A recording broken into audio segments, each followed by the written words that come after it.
What's up, everybody? It's your host, Wes Soller with the Berkin Conservative, and I am so happy to be joining you this Wednesday night. It was a beautiful day out here in Florida. Just an awesome, gorgeous day. Got a little bit of chance to spend outside with my kid, took her for a walk, and we went out to eat. That was a lot of fun. I hope your week is going great. We've got a lot of stuff to talk about tonight. It's going to be a lot of fun. We're going to get into some deep topics which I can't wait to discuss with you. I don't have any big announcements for the channel today, but I do have a couple top comments that I want to recognize. So we're going to look at those real quick. So getting into those top comments, the first one came from Sean, and we were going through a couple of audio issues. If you remember, last Wednesday, we've been trying to upgrade some things on the channel, invest in how we do this a little bit better. We've got an upgrade for our camera coming through, and then new mics and a couple other things, and I'm working through those now. And I had the audio muted for the first couple of minutes last time, and then we fixed it. And so I caught up with Sean after the show, and I said, hey, thanks for your patience as we're working through that. And he said this. He said, no worries, I appreciate what you do. Your show is one of the comparably few sources of sanity and rational civil discourse left. Keep up the great work. And I've had the opportunity to be on other guys' shows and other podcasters and people who do this as well. And one of the things that we all seem to agree on is it's like comments like this that is just so encouraging. I mean, there's so much toxicity out there in social media and Facebook from both the left and even from conservatives. The minute that people hear something that they don't like, they're quick to let you know, or to like turn off your channel or tune you out or block you, whatever. And then you get a comment like this, and it makes it all worthwhile. So I appreciate you, Sean. Thanks for your patience, and thanks for supporting the channel. And then this one from Glenn, I think was his name.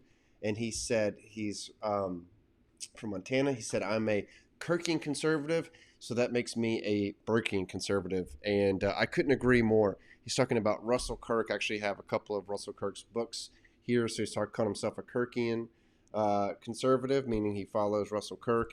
Russell Kirk is the one who introduced me to who Edmund Burke was. And so without Russell Kirk, I would never be doing any of this or this channel. I never would have understood the significance of conservatism and how it came to be and the depth of its intellectual tradition. And sounds like he's got that as well. So another great comment. So I want to jump straight into our content today because it's a heavy topic. It's something that's been on my mind for a long time. I carry this stuff with me all the time, and I don't get many opportunities to discuss it with people and hear their thoughts except on this channel. I got two little kids, and, when I spend time with them, I try to break down whatever concepts I have, but most of the time I'm getting shot by water guns, or I'm tripping over their toys, or just trying to keep the house standing. So it's always therapeutic for me to be able to engage the other side of my brain and to have fun with you talking about this. And I love getting your comments and your thoughts and challenges. I'm currently in a debate with, I assume, is an atheist on YouTube about whether Jesus actually existed and the historicity and all of that surrounding his life. And to me, that's a good time because I know how to do it respectfully. And I love hearing other people's thoughts, and even if I disagree, we're going to engage and try to learn from each other and where we're coming from. And it's the same with something like this. This is a chance to be able to get some of this stuff off my chest. And tonight, what we're going to talk about is this word honor. And maybe everybody's heard that word, but maybe you've kind of explored it at some point in your life, or maybe you thought about it. If we think of the word honor, a lot of times in our society, we say, oh, this person was honored with this, or I received a great honor, I got an award. So we all have kind of a way in which we honor people. We honor someone whenever they've died, great, actor or a statesperson or, a basketball player. Everybody honors Kobe Bryant, after he's died because of everything that he did to change the game of basketball and all he contributed to the sport, things like that, as we know how to honor people. But I'm not really talking about it in that light or in that definition. I looked online and Webster and all that stuff, Wikipedia and everything else, all the traditional sources for getting a definition. And I saw something that's a little bit close to what I'm going for, but doesn't quite capture it. But if you were to look up the word honor, there's several definitions. Here is a couple of them. We'll look at them.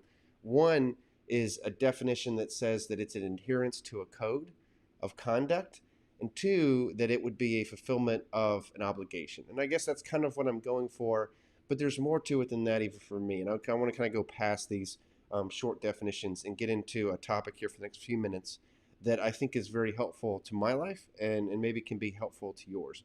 Because when I think of the word honor, especially tonight, I think of something larger or bigger or greater than that. I think of a perspective and a worldview, a form of ethics that is all but lost today.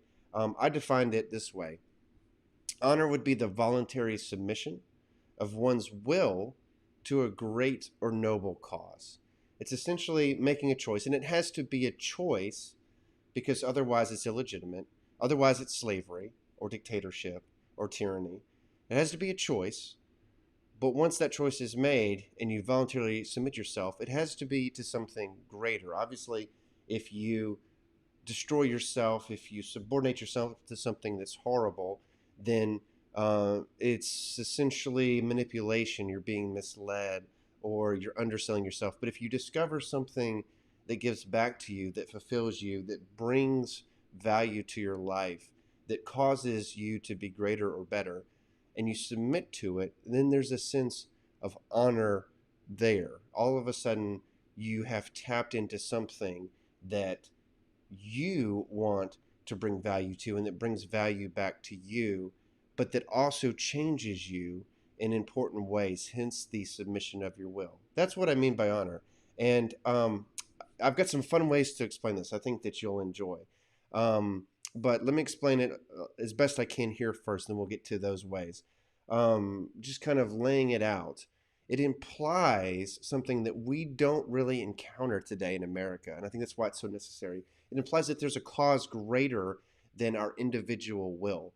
And I just have to wonder, does anybody believe that in America? Because in America, everything seems to be subordinated to our choice, our options, what we want. I mean, we live in a society today where everything is easy and convenient, and you can, if you want cheesecake as an ingredient in ice cream, you can go right down to Dairy Queen and order that right now. If you want to be able to change the way that your burger's cooked, you can immediately go to a restaurant and say, this is how I want it, medium rare, and they'll do it. And if they don't, then, you can let the chef know, right? As we have so much at our fingertips in society that people hundreds of years ago couldn't even dream of.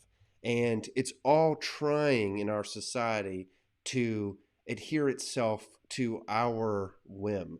And it can lead us to this. There's so much good that comes out of this, but it can lead us to this false sense of will is king or individual choice is all that matters. And this sense of honor implies that there's something more than just what you want for yourself, that you have some type of growth that can happen in terms of what is best for you. And I think the irony here in America is that while we have so much focus on individual will, so many of our choices are being stimulated or pushed in all kinds of different ways by social media, by the news, by all kinds of influencers who are trying to steer us in different ways. And they're so subtle about it that we don't even realize that Google is only showing us what it thinks we want to see, or Facebook is making our profile into part of a bubble in which we only see people that we already agree with. And they're trying to shift our options in all kinds of different ways. And our choice, while it appears to be expansive and unlimited, is constantly being reshaped and influenced back in more and more subtle ways. So we're kind of but we all agree that individual choice and will is what matters. And honor is saying, no, there's something in addition to that that's important. And that something is a niche or a path or even what could be considered a home, a place that is important to you, but that is bigger than just you, something that you have to work to be able to cultivate, to create, to protect, or a path in the sense that you have to follow down that path even if at times you don't want to, or a niche, which is a role that you have to live up to. That's all within a sense of honor, different ways of describing it. And I was thinking about how that's not even part of the conversation. And because it's not part of the conversation in American politics, we can forget that it even exists. And we can just assume that, you know what, if the right and the left are not talking about it in America, then it must not be a viable option. And it's just not true. Sometimes the right and the left currently in America aren't as different as they appear. Sometimes they are both missing out on ideas and important constructs simply because they're so focused on fighting each other. And when you look at the debates between the right and the left, almost always the right is bringing it back to our sense of what we want, protecting our rights. They're constantly saying, hey, we have to protect you. The government has to answer to you. It needs to satisfy you. It needs to protect you. It needs to respect you. And on the left, it's almost always about redefining traditional notions of rights. But again, it's coming back to a sense of individual choice and what you want. And so this is the debate, left and right. But at no point are we talking about a sense of responsibility or growth or fulfilling things. They're kind of agnostic on this. Both the right and the left are. Whatever you want to do, you just do your thing. As long as you're not hurting anybody else, you go and find your little corner and do whatever makes you happy. They're both kind of agnostic on this notion of honor. And so it's essentially lost in our debate. It's just not present. And I was thinking of, how do I explain this? How do I show you visible evidence of this concept that seems to be absent from our society? And I think film is the easiest way to do it. I could show you, I got a whole stack of books here from Edmund Burke and Russell Kirk and Yuval Levin and all these guys. But you know what? We don't have time tonight in our episode to be able to read through an entire book. I could give you some quotes if you like and recommend it to you. But I think, before we get to that point of depth, let's talk about something that's a little bit more accessible, or maybe that you've already had experience with. And I thought of this movie, The Last Samurai, and I hope you've seen it. If you haven't, I'm going to show you a clip from it. I suggest you watch it because it lays it on thick, this notion of honor, and they specifically have this character start to understand a sense of honor when he didn't have one, and to be exposed to it. And so Tom Cruise comes in playing an American military captain who is in Japan. He starts to find himself in traditional Japanese society, and then he starts to be exposed to a tradition and a sense of honor, and then he starts to embody it, and it starts to have an effect on him, and he goes from this alcoholic, angry, confused, bitter person to someone who's ready to sacrifice himself for a sense of honor and a tradition and essentially a way of life that has brought fulfillment and peace to him. It's this amazing transformation, and Tom Cruise does such a great job portraying it, and the movie itself is so fascinating. So I want to show you a scene from it here. I'm going to have a glass of whiskey because I've still got some left from Conservatism on tap. But it's going to take about 5 minutes. You may have seen the scene before, but it's so powerful. Just to set the stage for it, this is when Tom Cruise's character, Captain Aldrin, has had this full transformation. He's now become someone with a deep sense of honor and adherence to a code. And now he's meeting the Japanese emperor as a changed man, and he's even having an effect on the Japanese. His sense of honor is so heartfelt that other people who have started to lose it, like the Japanese emperor, suddenly feel like they need to regain it and a sense of who they are. So take a look. It's going to take about 5 minutes, but I think you'll enjoy it. We'll talk about it afterwards.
でご躊躇なりません。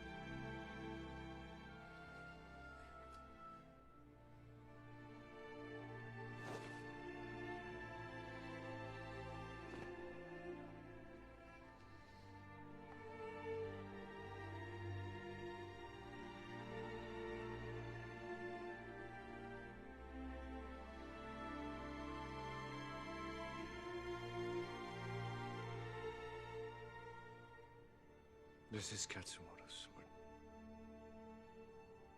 He would have wanted you to have it. Let the strength of the samurai be with you always. 勝本の死を悼む気持ちは皆同じです。しかしながら He hoped,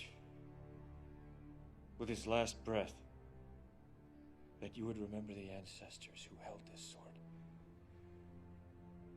And what they died for. 陛下。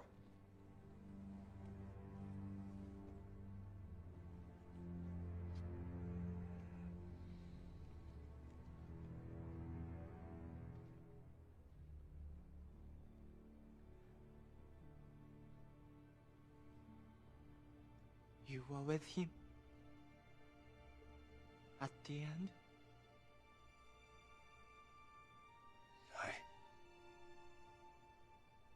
Emperor, this man fought against you. Your Highness, if you believe me to be your enemy, command me, and I will gladly take my life.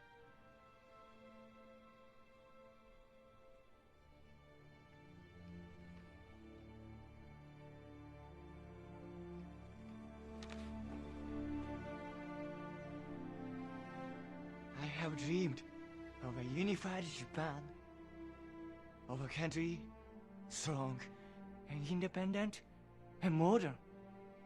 And now we have railroads and cannon, Western clothing. But we cannot forget who we are or where we come from.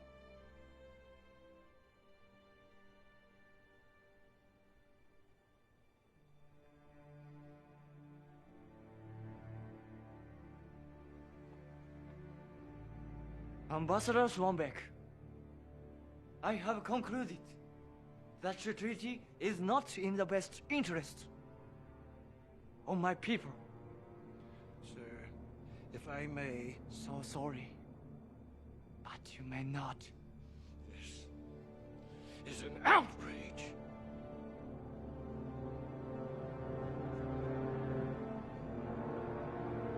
陛下、この件に関しては大村、もうよい。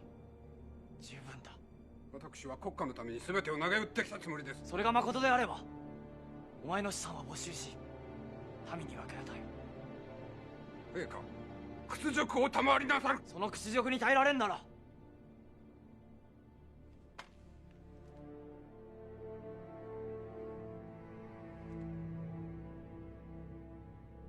この刀を与えよう。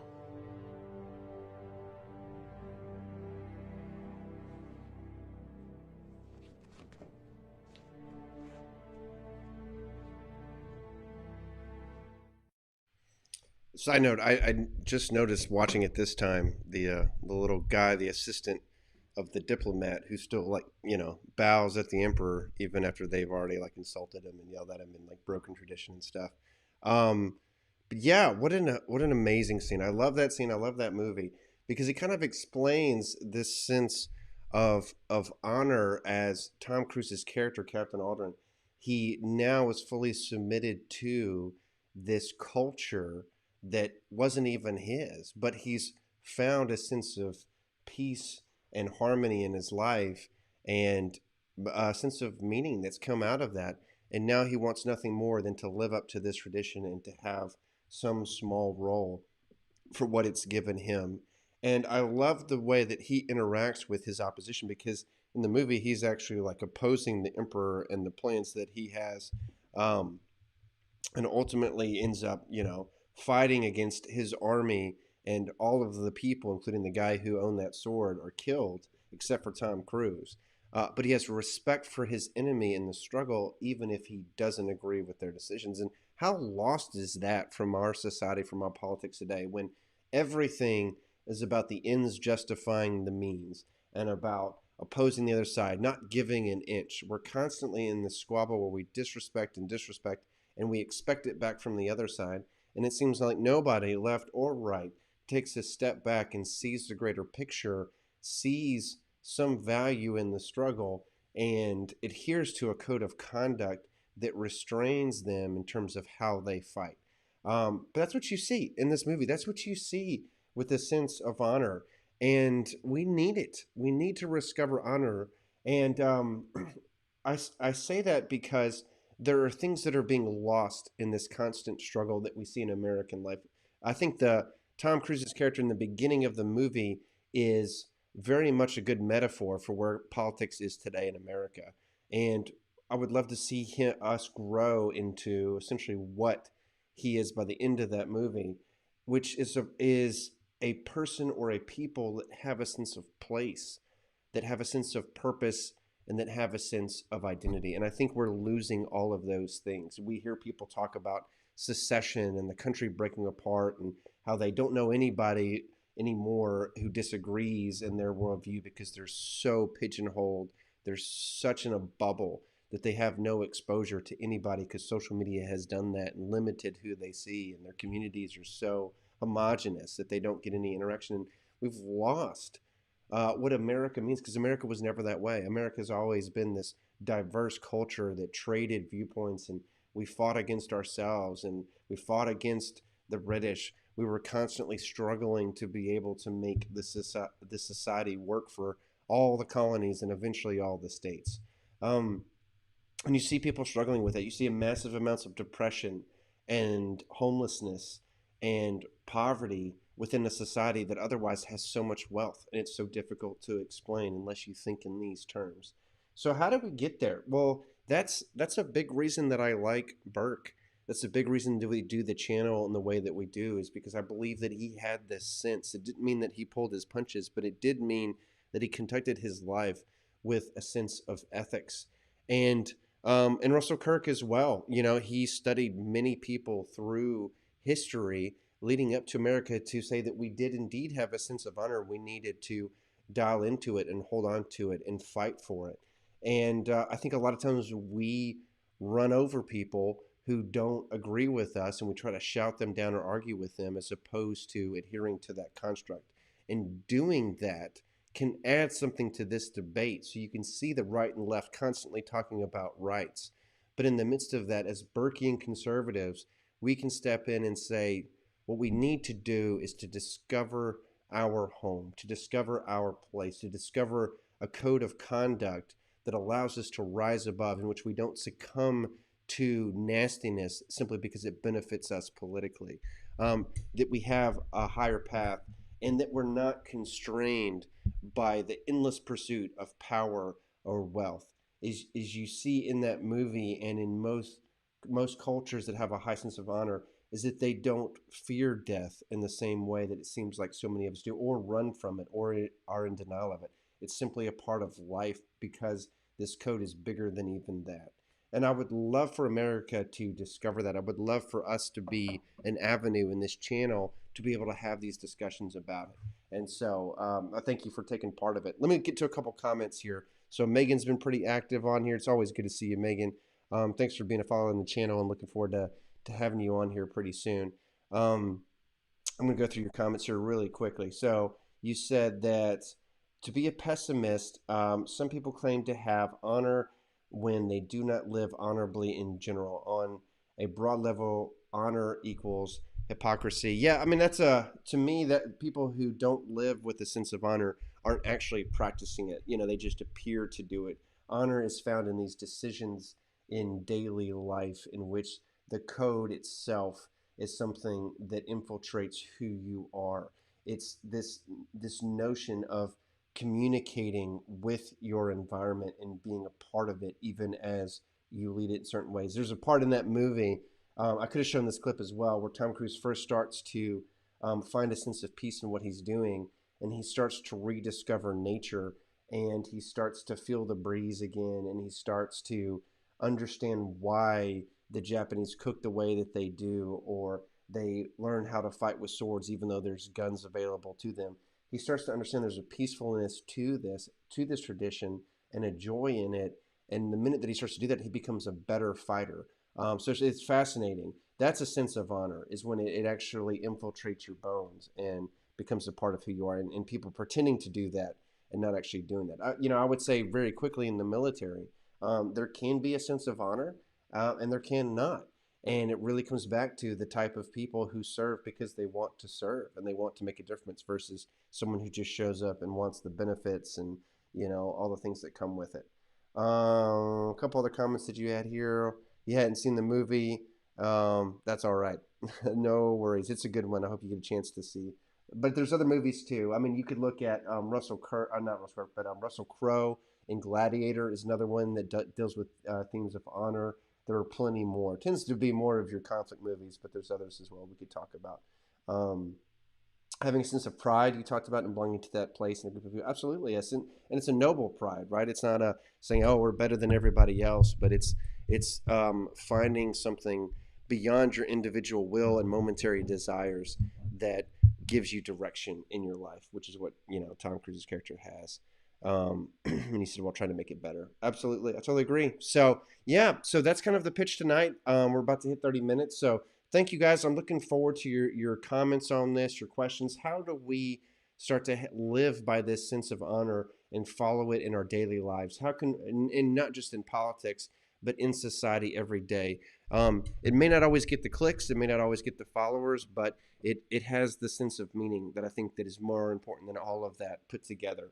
And that's how I try to live my life. So I'm totally open to ideas and theories that you have about this and how we can do it better. Don't forget, with our channel, we do have a YouTube attached to it. We do have our website, our Facebook group, or on Instagram and Twitter.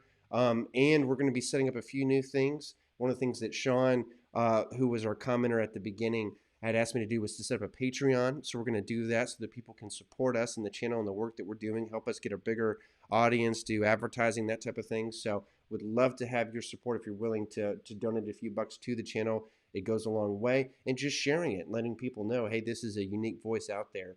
And having people comment and send us ideas for our shows is always welcome. Again, we love the discussions with debate. And then lastly, don't forget our show's coming up on Sunday, Refounding Fathers. We're also going to have Conservatism on Tap again. Got a whole range of guests that are going to be great. A lot of good topics, and I can't wait to see you there. So take care and have a great rest of the week.